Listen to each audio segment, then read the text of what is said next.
Assalamualaikum warahmatullahi wabarakatuh. Kami dari kelompok 2 ingin membacakan makalah tentang pengutipan dan catatan kaki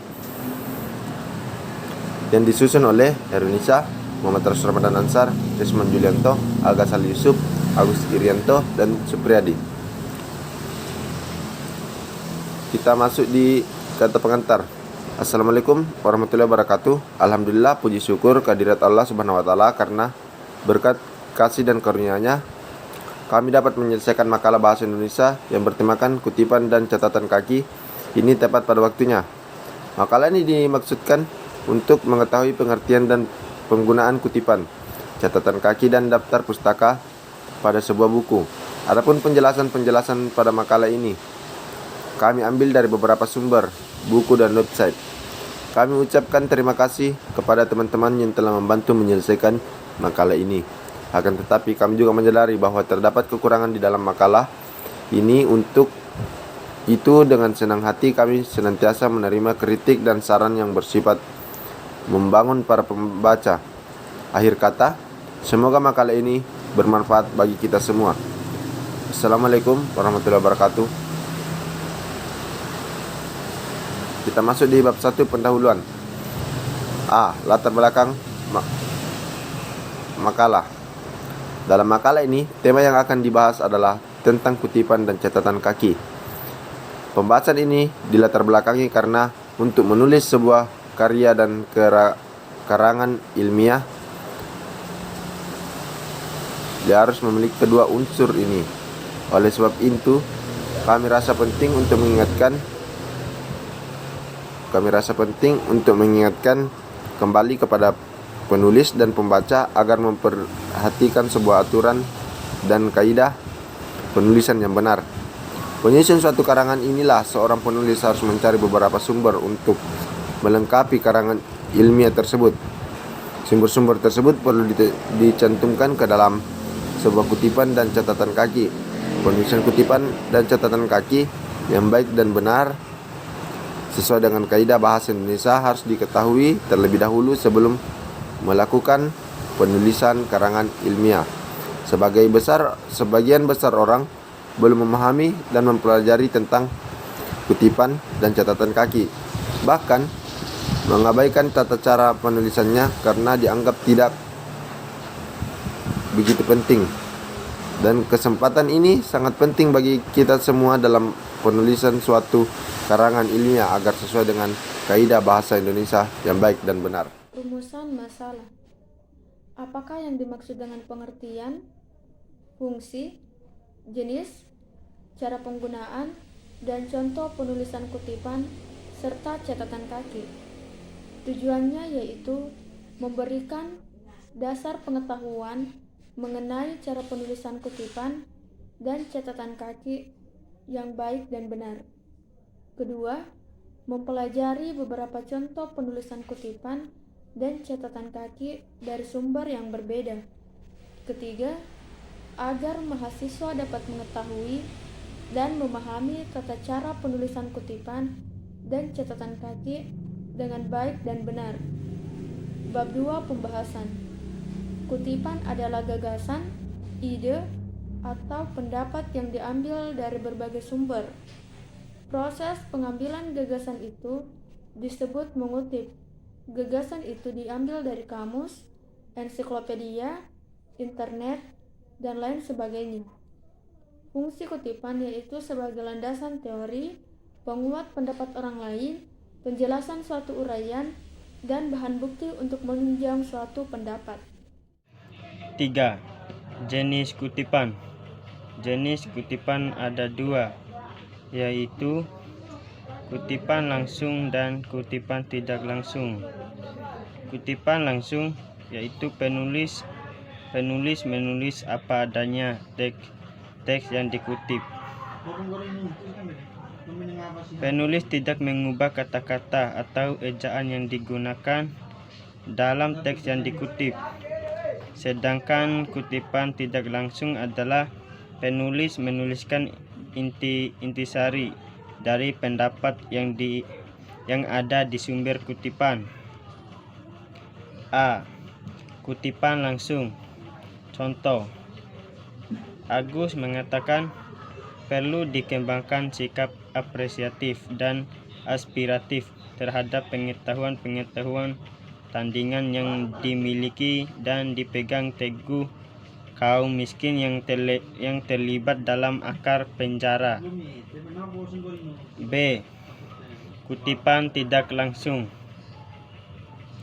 Contoh, perkembangan teknologi berkembang secara drastis dan terus berevolusi hingga sekarang, hingga menciptakan objek-objek teknik yang dapat membantu manusia dalam pengerjaan sesuatu lebih efisien dan cepat. 4. Cara penggunaan kutipan. A. Cara penulisan kutipan. A. Di depan. Muas 1989. Perpustakaan merupakan. B. Di tengah. Mengenai kalimat efektif, Anton M. Molionov mengemukakan kalimat efektif dapat dikenal karena ciri-cirinya yang berikut: keutuhan, perpautan, pemusatan, perhatian, dan keringkasan. C. Di akhir, pengembangan koleksi harus didasarkan pada kajian pemakai yang tepat hingga terjadi efisiensi dan tingkat keterpakaian yang tinggi. Aturan penulisan kutipan antara lain: yang pertama, penulisan 1 menyebutkan nama kiranya saja, buka kurung, kata terakhir dari nama seseorang, tutup kurung. Contoh, Kelvin, buka kurung 1978 dengan 34, tutup kurung, menyatakan bahwa ... Yang kedua yaitu penulisan data, menyebutkan kata terakhir dari penulisan pertama dan nama terakhir penulisan kedua. Contohnya yaitu kebijakan mengembangkan koleksi menurut Otmer dan Frestrom, buka kurung 1978-23, tutup kurung, menghasilkan ... Yang ketiga yaitu penulisan lebih dari 2, menuliskan nama akhir penulis pertama yang dicantumkan dengan diikuti dengan singkatan DKK. Contoh, pengembangan koleksi harus didasarkan pada kajian pemakai yang tepat sehingga terjadi efisiensi dan tingkat keterpakaian yang tinggi, buka kurung, Meisel DKK 1976-125, tutup kurung. Yang keempat yaitu pengutipan lebih dari satu karangan. Suatu kalimat kutipan seringkali merupakan suatu rangkuman dari berbagai sumber yang menguraikan hal yang sama, buka kurung, mengandung suatu pengertian yang sama, tutup kurung. Di dalam hal yang seperti ini, pencantuman nama penulisan satu dengan yang lainnya dipisahkan dengan tanda titik koma. Contoh, sebagaimana dinyatakan oleh Delphine, buka kurung 1987-34, tutup kurung. Asidi dan Hermawan buka kurung 1989-76, tutup kurung, dan Basuki, buka kurung 2004-90, tutup kurung, bahwa ... Yang kelima yaitu hal ini boleh dilaksanakan apabila terpaksa, misalnya publikasi aslinya sulit sekali untuk ditemukan. Sebelumnya melakukan sitasi seperti ini, hendaknya mahasiswa melakukan konsultasi dengan pembimbing. Contoh, sebagaimana dinyatakan oleh Harry, buka kurung 1987, seperti dikutip oleh Harry 1990-87, bahwa ... lain halnya dinyatakan oleh Henry 1999,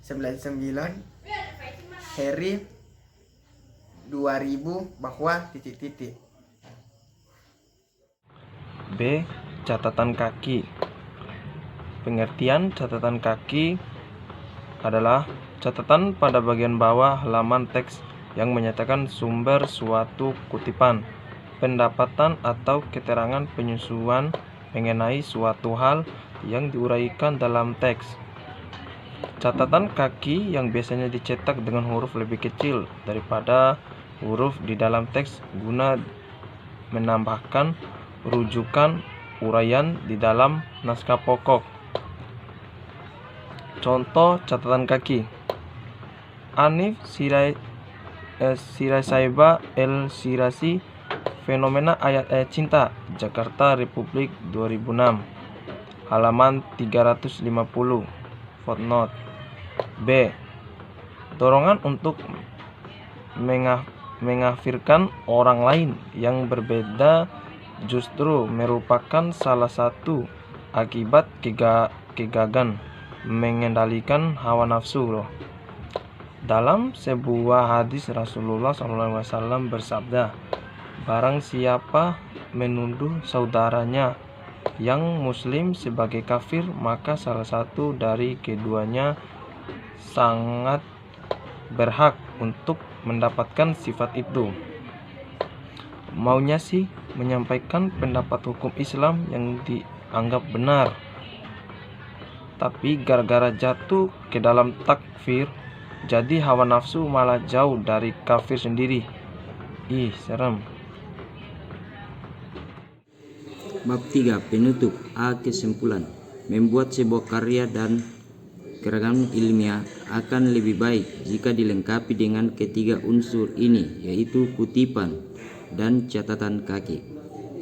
Kedua unsur ini memiliki peran dan fungsinya masing-masing seperti yang telah dibahas pada bab di atas. Salah satu fungsi dari kedua unsur ini adalah sebagai penghargaan atas pendapatan dan karya orang lain. Dalam sebuah karya dan karangan ilmiah, kutipan biasanya ditemukan di atas dalam teks bacaan, tetapi kutipan juga bisa ditemukan pada catatan kaki. Begitupun sebaliknya. Catatan kaki terbagi menjadi dua jenis, yaitu footnote dan body note. Footnote diletakkan pada bagian bawah halaman yang ukuran teks yang lebih kecil, sedangkan body note biasanya dapat ditemukan setelah adanya kutipan, seperti yang telah kita lihat pada contoh-contoh kutipan dan catatan kaki di atas. B. Saran. Seorang penulis hendaknya memperhatikan dalam penulisannya, baik karya ilmiah, artikel, skripsi maupun tesis, dalam menggunakan kutipan dan catatan kaki, agar pembaca dapat melihat referensi atau daftar baca penulis, sehingga penulis dapat mempertanggungjawabkan karya ilmiahnya nanti.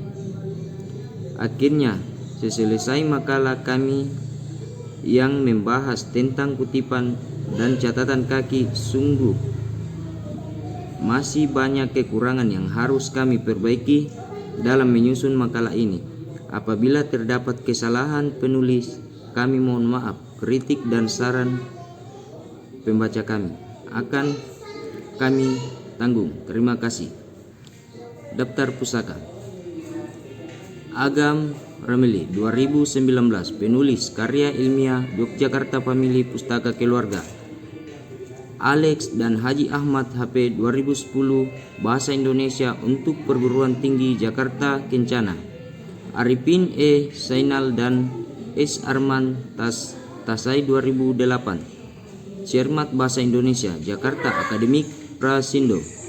Iksan 2009, pedoman penulis skripsi, program studi pendidikan guru Madrasah Ibtidaiyah PGMI Yogyakarta, program studi pendidikan guru Madrasah Ibtidaiyah Fakultas Tabia UIN Sunan Kalijaga Yogyakarta.